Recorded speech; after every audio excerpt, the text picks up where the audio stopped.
Welcome to Invest in Yourself, the Digital Entrepreneur Podcast. Join the podcast mogul Phil Better as he interviews successful entrepreneurs that make their living in the digital world. Now, let's join your host, Phil Better, and his special guest today on Invest in Yourself, the Digital Entrepreneur Podcast.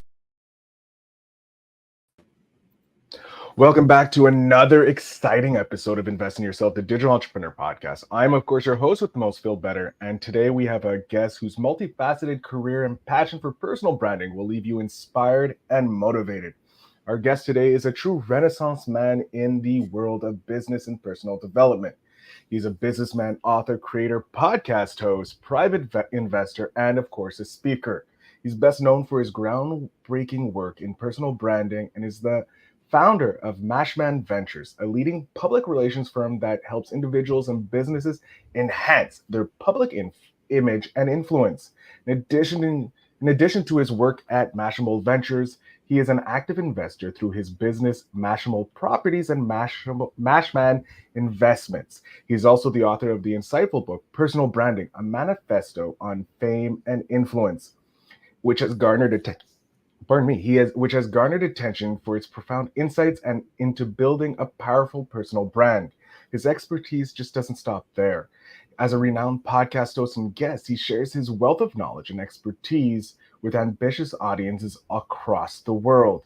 His ability to articulate complex ideas in accessible and engaging manners has made him a sought-after voice in the industry. Today, he will share his journey, the principles of effective personal branding, and actionable advice on how to leverage your unique qualities to achieve fame and influence. Whether you're looking to build a personal brand, enhance your business strategies, or simply gain inspiration from a seasoned entrepreneur, this episode is going to be packed with valuable insight. So please put your hands together, warm up those earlobes, because we have Isaac Mashman on the podcast. Isaac, thank you so much for being here.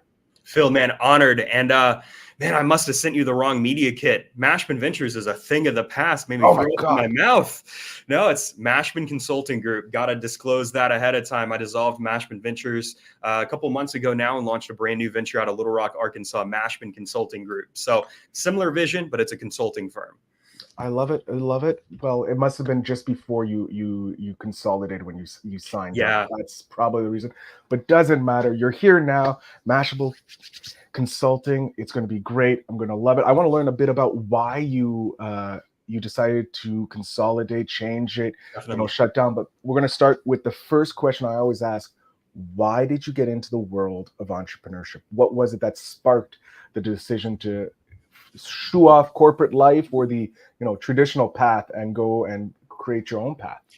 Yeah, well, I mean, I suppose a good explanation to that would be going and taking you back to how I was raised and my upbringing. So I'm originally from Jacksonville, Florida, single parent household, didn't meet my biological father and have a relationship with him until I was already an adult. And it was very, I would say, lower end middle class, upper end poverty line. My mom worked, fast food jobs. She was way overqualified for, in my opinion, and just looking at the fact sheet, way overqualified. But growing up, I was raised with that idea of go to school, get good grades, go to college. And I did exactly that in terms of I was a straight A student. I'm not one of those DRF entrepreneurs like Gary Vee. No, like I was top 10 in my class, graduated with a 4.4 weighted GPA. But in my senior year, I'm thinking to myself, my mom went back and got her master's degree and hasn't put it to use yet. And I don't want to spend the next 2 years of my life doing a bunch of prerequisites, which I've already taken in high school, like biology and algebra. Why do I need that for business? And it's not that I couldn't learn it or that it would be difficult. It was just, why would I take 2 years out of my life to do this and go to college and get involved with a bunch of things that I probably shouldn't get involved with? And in my senior year, I saw these younger guys, and I dabbled in entrepreneurship before. I had a lawn business over a couple summers, landed a law firm as a client, worked with Boy Scout leaders to do their lawn work and stuff to afford summer camps. Like that was okay. I wasn't opposed to that hard work. And I scoured the entire neighborhood with flyers on my bike several early Saturday mornings, just dropping off flyers. So it was cool. But at the same point, my senior year, I see these younger people that were slightly older than me, but they were involved with the industry of network marketing.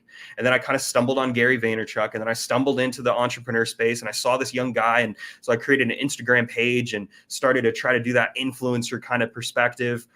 And man, long story short, over the past, 6 years, it's been this journey of seeking clarity, going from business to business to business until in 2020, when I realized that I had a knack for personal branding and I became that go-to guy. But to answer your question, I wanted the freedom and flexibility to do what I wanted and the opportunity to scale. Because when you're working a corporate job, you are pretty much limited in what you're going to make. And why would you take 20 years out of your life to get a corner office when you could be a business owner and, just buy it, or buy the lease? And that's basically my perspective on, the corporate versus entrepreneurial thing. Don't get me wrong. Corporate is great. I think that it offers a lot of benefits us entrepreneurs don't have. Like, what's a 401k match? I don't know, so here we go though.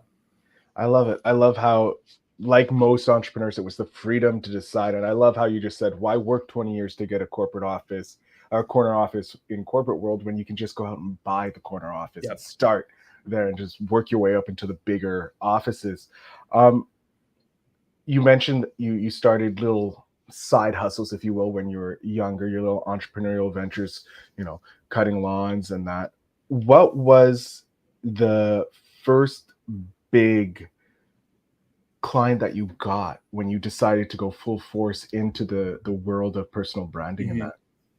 Well, the first money I ever made online was in 2017 when I was still in high school, and I had a clothing line that I was launching at the beginning of the year called Success Before Rest Apparel. I still have some of the hoodies, and it was just a drop shipping method using Teespring. And I had a friend make a logo, and then I turned it into these motivational phrases, very cliche, that I look back and I cringe. But I made the first $5 sale, and I logged into the dashboard. I was like, somebody that I've never talked to just bought my stuff. That's pretty cool.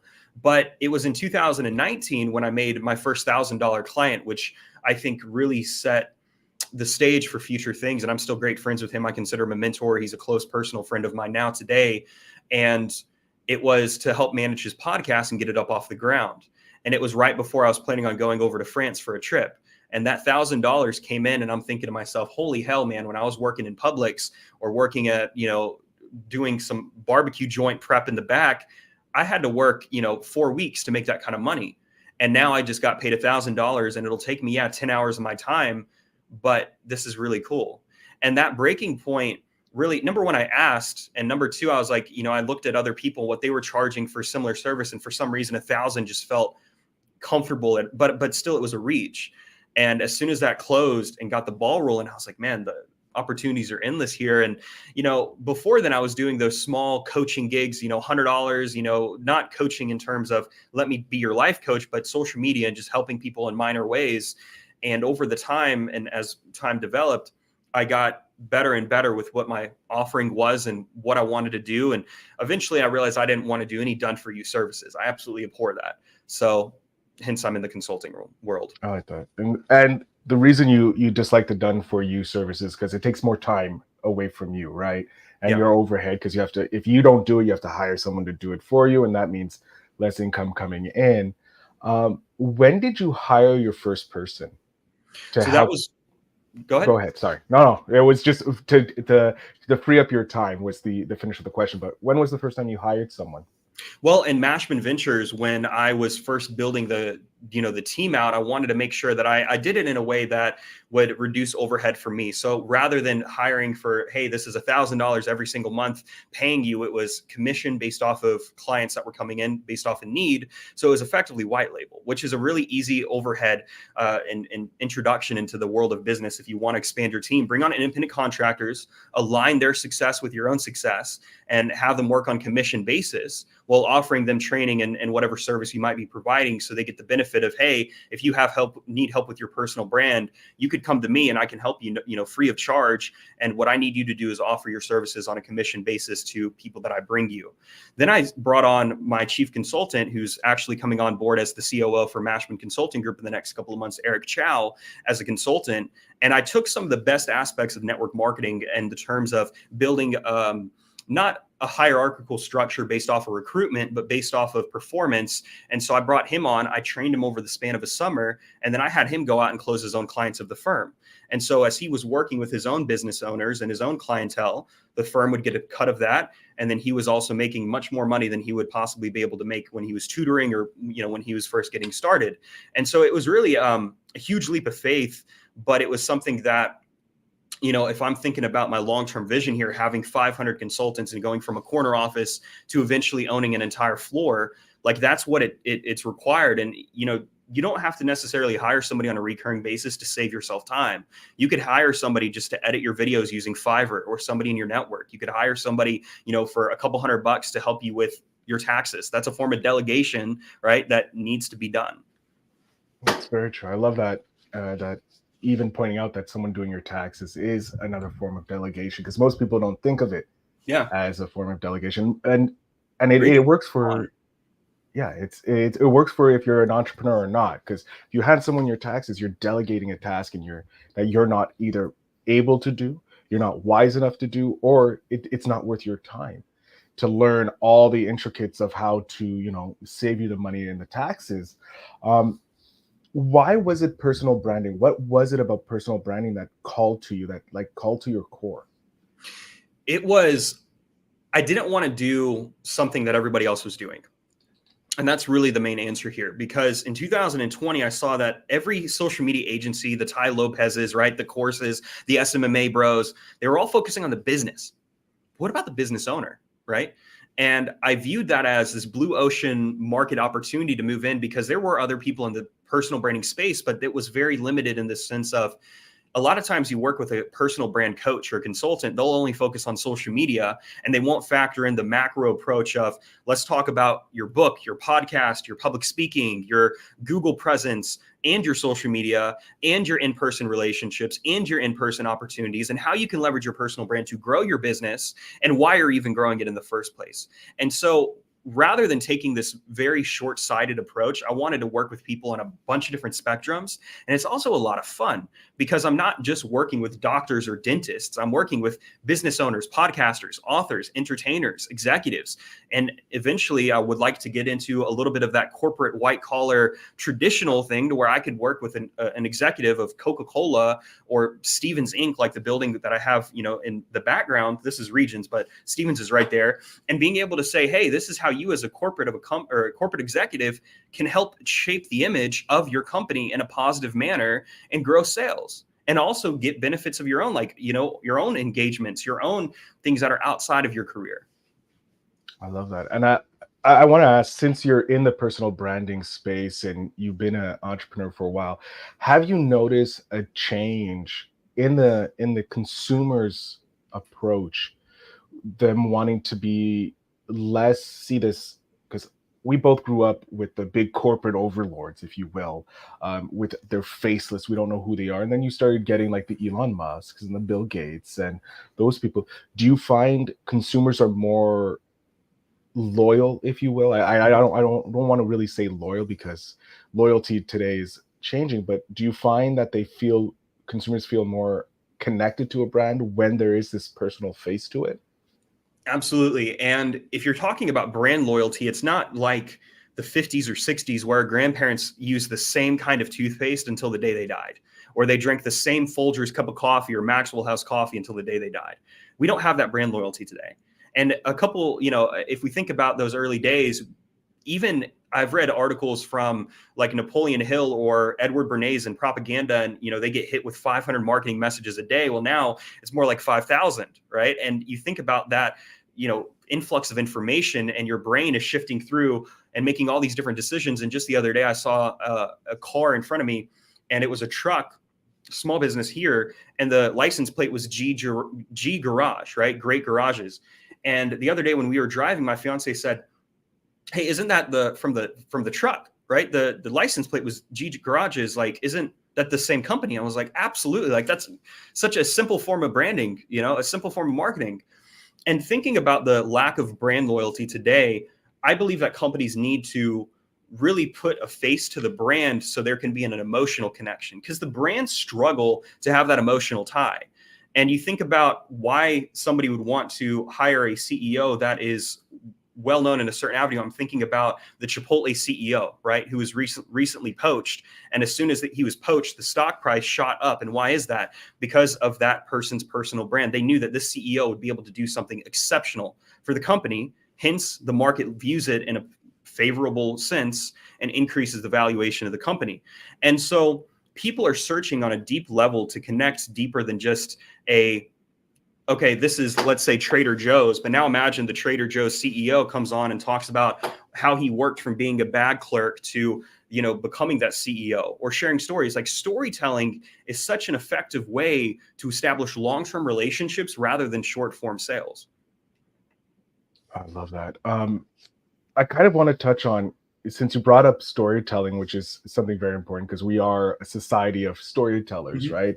From the early days around the campfire when we're Neanderthals, if you will, sharing the history, all the way to today, telling stories about our past. And that, how can a business owner, let's say they're unable to afford your services right away, how can they start to bring in aspects of storytelling to tell their brand story or their personal branding? Well, you do not have to have any credibility or authority or expertise to build your personal brand. This is huge. Go back and re-listen to that. You do not need credibility, authority, or expertise to build out your personal brand. You don't. You have been building your personal brand from the moment you were born.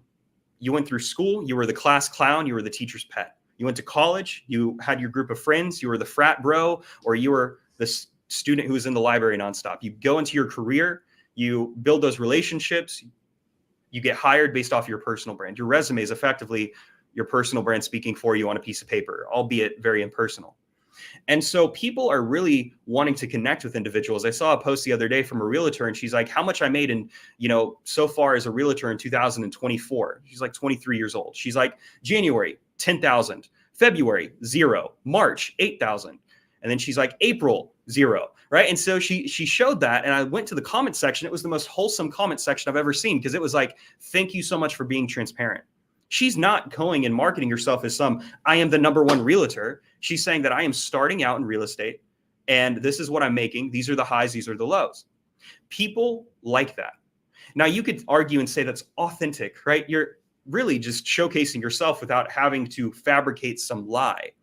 And so whether or not you're starting out, you could showcase, hey, day 1 of launching a podcast, day 2 of launching a podcast, day 3 of launching a business. And you could take people along for that ride, because there were times, Phil, where when I was starting out and I didn't have a firm business that I was committing to, I jumped from business to business to business over the span of a couple of years, trying to figure out what the hell I wanted to build. And it didn't matter what business I was building. People were still supporting me because they were supporting Isaac. You're supporting me. And so now, as going into my quote executive era, whatever you want to call it, right? This is like the new phase. People have really latched on, and they're like, wow, I've seen him go from going and sleeping on the floor in California to now getting an office, or to doing these engagements, or to launching a book and doing these. People want to support you. And, I had a message earlier today from somebody in sales, and he's going to become a client of mine. And I was like, when was the last time you put out a call to action and you shared a story? Because people are wanting to work with you. They just don't know how. They don't know how to get started. And so whether you're starting out as an entrepreneur, or making a career change, or wanting to launch a podcast or write a book, start putting yourself out there and creating content, whether that be filming a 30-second short vertical video and using some simple software to edit it. Put it out there, showcase a little bit of your story and your journey, your struggles, and people will begin to watch you, and over time become more familiar with you. And that's the law of familiarity. Eventually they'll support you. I love that. And I love how you're saying it doesn't have to be polished. It doesn't have to be perfect. It just needs to show that you're starting, because everybody has to know. Because everybody, I know from a podcasting point of view, because we both are in this podcasting, and I want to touch upon your future podcast that you alluded to that you're launching, that everybody needs to be perfect. They need to have the $100 the $100 camera, the $3,000 microphone, and have to be like the Joe Rogans, or the Diary of a CEO when they're starting. When you can just literally start. Like, I started just on Zoom, and it was just audio based, and now we have the video coming out with it, and we look a little nicer now.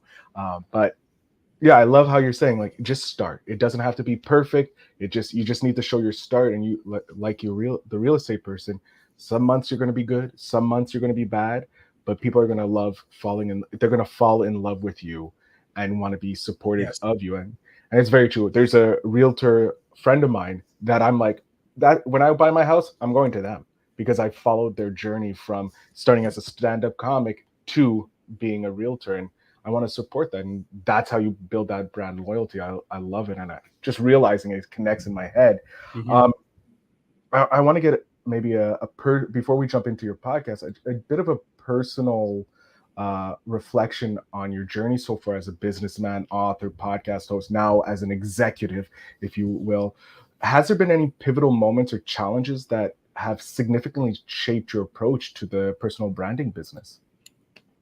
I would say finding the business model is a very big one. And I feel like this is a discussion we should talk about because my business model went through a lot of different iterations. And having a service such as consulting, you can charge in a variety of ways. You can charge by the hour, you can charge by retainer, you could charge per session, right? And so I've tried all three. I tried the charge per hour, but then you're basically still working for the clock. What's the point? You know, it's a measurement there. And then it creates the concern of, oh, is he withholding information to charge another session, right? The second is retainer, but then you have the client's commitment. So if you are giving somebody a list of things to do, homework, for example, and they don't get it done, but you have another session scheduled, are they really getting the maximum value if they're not fulfilling what they need to do? No.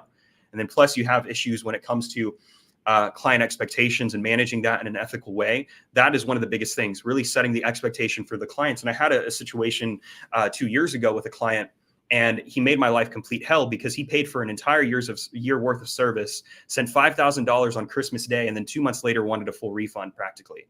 And I was like, what in the world? You have not even recorded one video talking about the difference between a warranty and a special warranty deed, which is the easiest thing you could discuss on real estate. And you haven't even done that. And you're thinking that you can go ahead and get featured on Forbes. How can I represent you if you're not representing yourself? And he's like, I want an $8,000 thing. And then I was like, at that moment, I'm never doing retainers again. Absolutely no, absolutely not. So I will charge per session. They could purchase multiple sessions in advance. That's perfectly fine. I'm okay with that. But that was one of the biggest things when it came to ironing out my services and what I was offering. And then when it comes to consulting a client and working with them one-on-one, making it clear that I'm not going to hold their hand every step of the way and be there while they go in and log into the dashboard or log into their social media. I can be that personable if you need me to, but I am going to set you up with everything you need to where you can get these results yourself. And you could view me as that, I suppose, that spotter in the gym that can lift you up and lift that weight and make sure that you're doing things in a proper form so you're not messing up your back in a deadlift. Like that is my job as a consultant and anybody else who's working for MCG. And those were some of the biggest, most pivotal moments in terms of getting the structure for what I was offering. And then I've also seen some clients wanting to, go viral and not even creating content, or wanting to go viral and not invest in editing, right? Like, or not invest in just those small little things that, just like you said a couple minutes ago, you realize that all of these things are interlooped and interwoven. That really is your personal brand at the end of the day, from your podcast, from your book, to your business, to your interests, right? If we split the word personal brand in two, you have personal here and brand here. The personal side is oftentimes overlooked. People talk about, hey, how are you doing? Oh, my job's stressing me out. They're not even talking about how they're doing. They're talking about their career. When people want to talk about you. Very true. And it just clicked in my head that 90% of the conversations, when you say how you're doing, they always come up their career, their business, their job, and not how they're doing. They could be doing perfectly fine, but because of their job overwhelming them, and they create the identity that is their job or their career, they lose out who they are. And that's a huge factor that we need to fix in this society. I'm wondering, with your podcast, first of all, what's your podcast going to be named? I want to get into the niche of your podcast. So what made you want to redo a podcast, relaunch another podcast after you had a successful one already? Well, I had Chase the Vision with Isaac Mashman, which I launched when I was still in that cliche hustle bro phase, right? I can honestly look back on that and cringe, but it progressively improved as I went and recorded more episodes. The first 30 were different from the last 30, and that was great. And podcasting is a tool that allows you to connect, number one, with guests and people who might be out of reach, because now you're offering them a platform and a stage to speak, and that boosts your own credibility.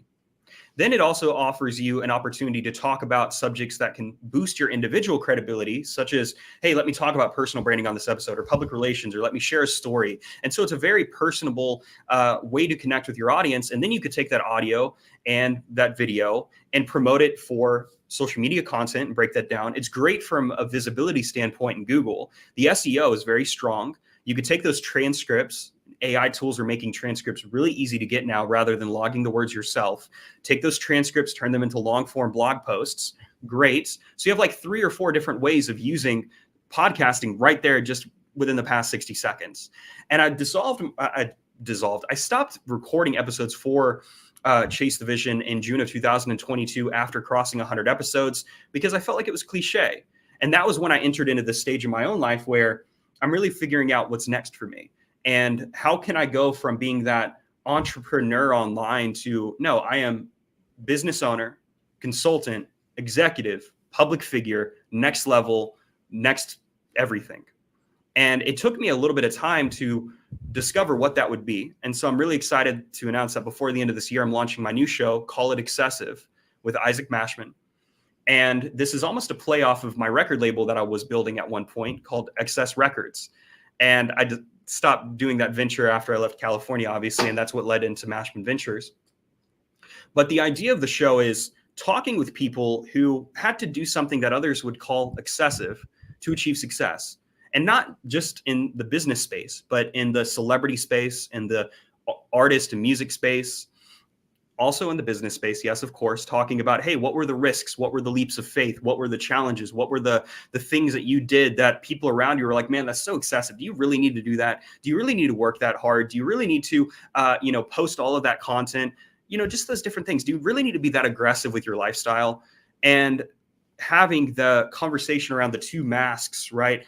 The cover art of the show is going to have 3 faces. I'm going to be in the front, and then I have a photo of me wearing a mask, and then I have a photo of me smoking a cigar on the other, because we have these different masks that we showcase of like, hey, this is the mask I want you to see versus this is me, and this is what I'm building, and kind of stepping into that era, stepping into that aura, so to speak. And so I'm really excited for the show, and I'm also going to be doing short monologues where I share more personal stories and using it as a way to showcase that entertaining side of me that isn't really easy to reflect all the time on social media, because you create the content with the purpose of educating and motivating. But what about the person, man? The interests, the things that make me. Love that. I'm curious, because your podcast is going to be on what people did the excess to get to where they are. What's something that you or someone has said to you that it's excessive that you did to get to the level you are today, to be in that next stage of your career as an entrepreneur into becoming the business owner executive? Oh man, willing to do the small things that people wouldn't be willing to do.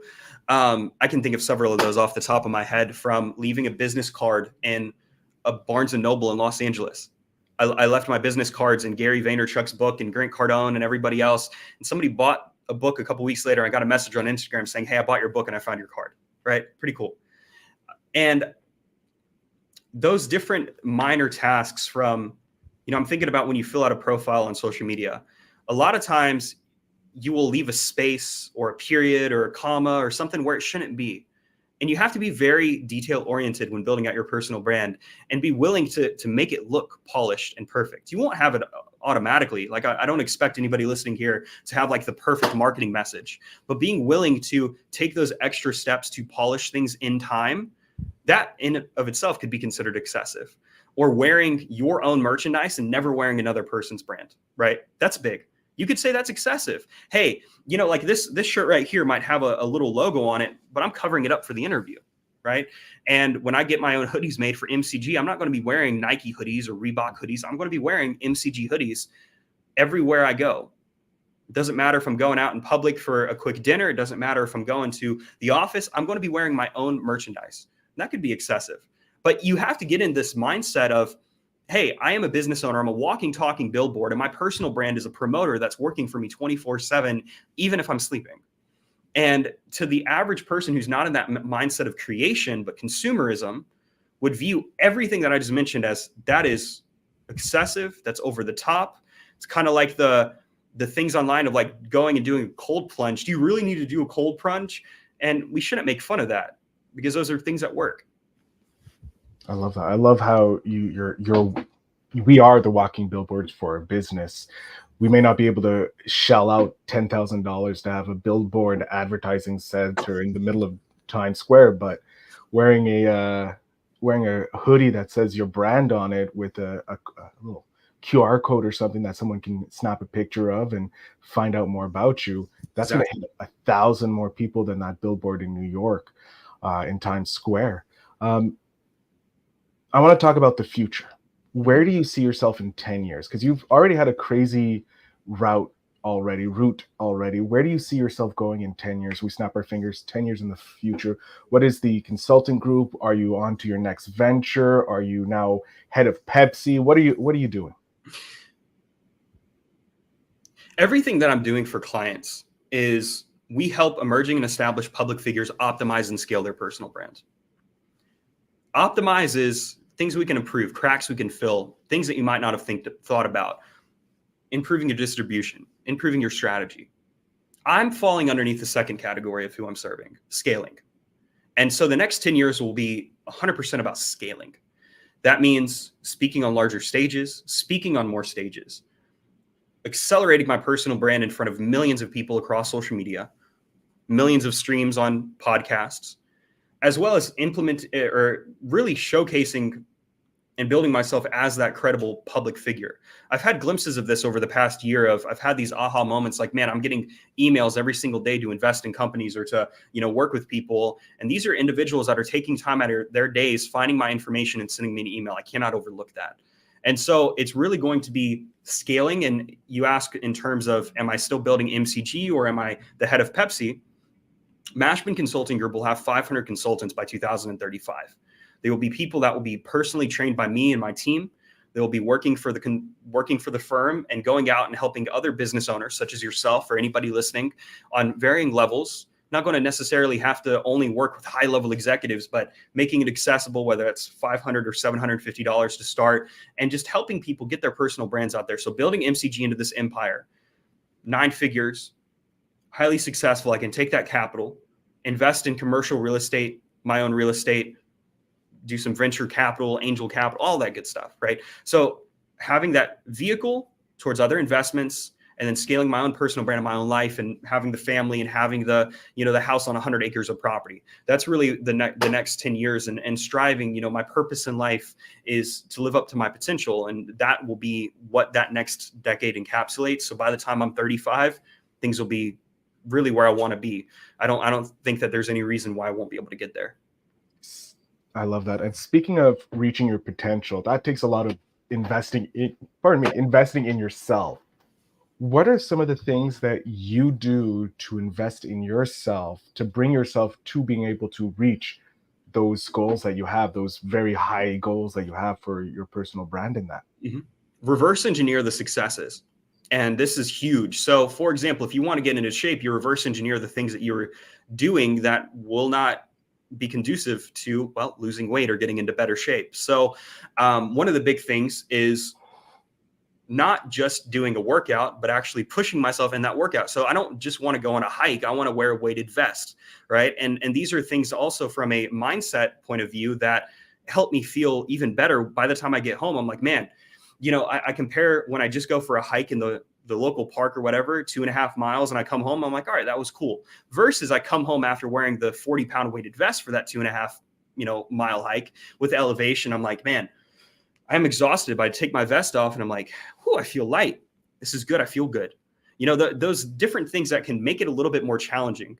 Or when it comes to consuming information, this is something I love doing, is listening to podcasts on 1.3 or 1.5x speed while I'm working out. So I'm able to do multiple things at once. Earlier I'm putting together my office. I have the Ed Milet show going on my Amazon, and I'm able to consume information while I'm doing a task that's productive. And so doing more with less effort. Again, delegation, in a sense, I'm delegating tasks in my own life in order to, fulfill those certain areas, because I recognize I will never be able to live up to my potential. That's a fool's game to think that you will ever live up to it. And there are multiple levels of it. I believe that there are, about 6 main areas: fiscal, finances, interpersonal, intrapersonal, emotional, spiritual, and physical potentials. And every task you do is going to contribute to one of those categories. And similarly, thinking from reputation management standpoint, every task that you're doing online, every relationship, every conversation, everything you're doing is either positively contributing to your reputation or your personal brand, or it's harming it. And so it's the same thing with like the things that you're consuming on a daily basis. I like that. What book are you reading right now regarding business that you think would be a great addition to the libraries of entrepreneurs or pre-entrepreneurs right now? There's a book called The Empire of Business by Andrew Carnegie. And it's actually not a book in the traditional sense. I had the luxury of finding and getting into a bidding war on eBay for this set that I got, but it's a collection of his essays that were compiled into a book that were published a couple years prior to his death. And it's fascinating because he breaks down how the world was back in the 1900s when he was building his empire, right? But a lot of the things that he discusses also apply today. So he talks about how we always put our eggs in multiple baskets. And Andrew Carnegie said you should put all your eggs in one basket and watch that damn basket. It's crazy. That's against almost everything people talk about now. People are like, oh, diversify your income streams. And he's like, focus all on one. And then he talks about how, the market back then it was cheaper to buy American products and more expensive to buy imported products. And we flipped over the past 100 years. And he talks about how to align your business, your business employees with the corporation, such as doing stock shares. He's talking about this 100 plus years ago. It's such a wonderful book. And the other book is, and this would get me some flack depending on who's listening, is The Prince by Niccolo Machiavelli. This is a really interesting book. And not many people are willing to admit, yeah, I'm openly reading Machiavelli's work. But if you take a step back and you don't think of from the standpoint of some sociopath narcissist, a lot of what he talks about also applies in business in a positive light. So for example, we talked about hiring earlier. He talks about how the prince who brings advisors in, he says that you never want people to just openly give you advice. Think about when somebody tells you, hey, you need to do this. And you're like, I didn't ask you for your opinion. What, dude, like screw off. Versus hey, I really appreciate your opinion. Can you give me your advice? You respect that better. But he says that when hiring, I say hiring in the sense, but when you're finding advisors for your kingdom, find people that are ambitious enough to have their own desires and their own dreams, but are closely aligning their outcomes and their successes with your own. And he says that. So when I was bringing on consultants, and when I first found Eric, I knew that Eric had this ambition to build out his own success and to retire his family and to travel and live a good life. And he's a great kid with morals and ethics. But I also knew that he was aligning his own success and his future with my success. That means that he was going to be able to build with me. And I wouldn't have to worry about him backstabbing me and going down the path of, I'm so ambitious and I have my own journey, my own path that I'm pursuing, that I'm not aligned with him. So I'll be from I suppose I'm talking about from a place of abuse versus a place of let's build and, locking arms in partnership. And so The Prince by Machiavelli, if you analyze all the chapters and really study it, there are different things that you can apply in your own business, in your own life, that are really, really solid. I have to agree with the book of The Prince, because I've read it and I know it's been abused into being this narcissistic, sociopathic type thing, but it really was more of a letter of caution to future empires, to learn how to properly protect yourself from the failings that most empires face. And it's a wonderful book. Yeah, it's really fascinating, and I actually had the pleasure of getting a special illustrated edition from Goodwill for $1.50. I was like, man, this is a good find, man. Do not sleep on Goodwill. If you're starting out in business, there's no shame. I'm never going to be that entrepreneur that's like, there's shame in buying from absolutely not. Absolutely not. Go on Sunday, get the dollar days, you'll get some good finds, right? But one of the things that he says in there too, it's kind of the same thing, I suppose, in religion, right? You take one verse out of context, and you can make one religion seem like it's a complete warmongering religion when you miss the context before, the historical context that is involved. And in The Prince, he openly says that I discourage being just blanketly evil. And he shares stories of, for example, somebody had his general go and basically kill all of the offenders. And then he put all of the blame on the general and had the people kill the general. And the prince was completely absolved of blame because there was a scapegoat. And he says, I'm sharing the story, but that doesn't mean I agree with it. Context matters. Yeah. Oh my God. We are coming to the end, which I hate because It's been great. It has. It's been. I'm really thoroughly looking forward to rereading the transcript of this and just picking out all the golden nuggets that I missed throughout this whole episode. But I have your 10-year-old self here. Now, I asked this question because I have a nephew who's 6, and I want to become the cool uncle and hand him this book of knowledge from amazing entrepreneurs like yourself. I have your 10-year-old self here. What's one piece of advice you would love to hand back to your 10-year-old self? I love and hate questions like these, and I purposely told you not to share these questions with me because I love being put on the spot like this. And I would tell him to do exactly what he ended up doing.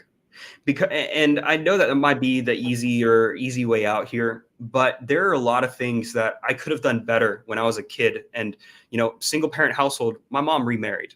I hate my stepdad. That's never changed. I don't think that'll ever change, frankly. And I would push him purposely when I was younger, and I just couldn't stand him. And I could have saved a lot of stress growing up if I didn't, and if I just listened and I rolled over. And I would tell him to do exactly what his gut is telling him to do. And that intuition that I developed over time for understanding people, for understanding myself, I would tell him to keep doing that. I love it.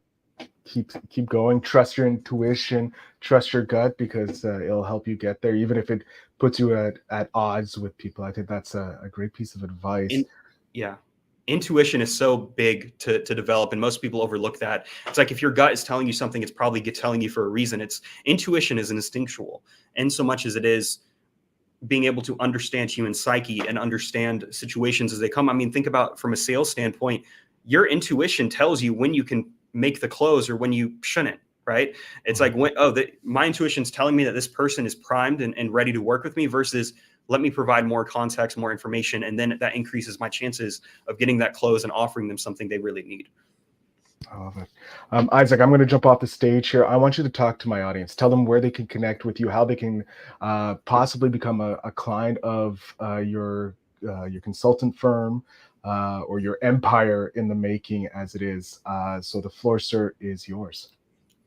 Well, Phil, thank you. I just want to take a second to say thank you to Phil Better for inviting me on Invest in Yourself, the Digital Entrepreneur Podcast. Huge shout out to everybody listening as well.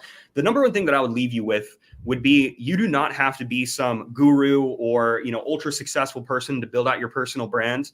And one of the big things and reasons why people do not start is they don't know where to start, and they don't know why they should start. And so the first step would be creating content online. Super easy. You could talk about your career, talk about your story, talk about your progress. The second thing that I would tell you is that your personal brand is a way for you to make money, drive attention towards a cause, or because you very simply want to build out your personal brand. That's why you want to do it.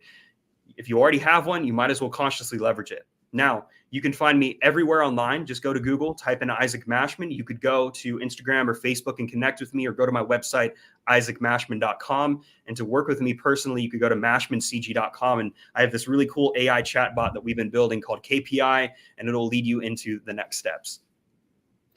Excellent. Isaac, thank you again for an incredible episode. And I'm glad we were able to get this recorded before the next year, so that I have a step up from my future self. Again, thank you so much for listening. Thank you so much for being here. It was a pleasure chatting with you. Likewise, Phil, and I'm excited for the next conversation.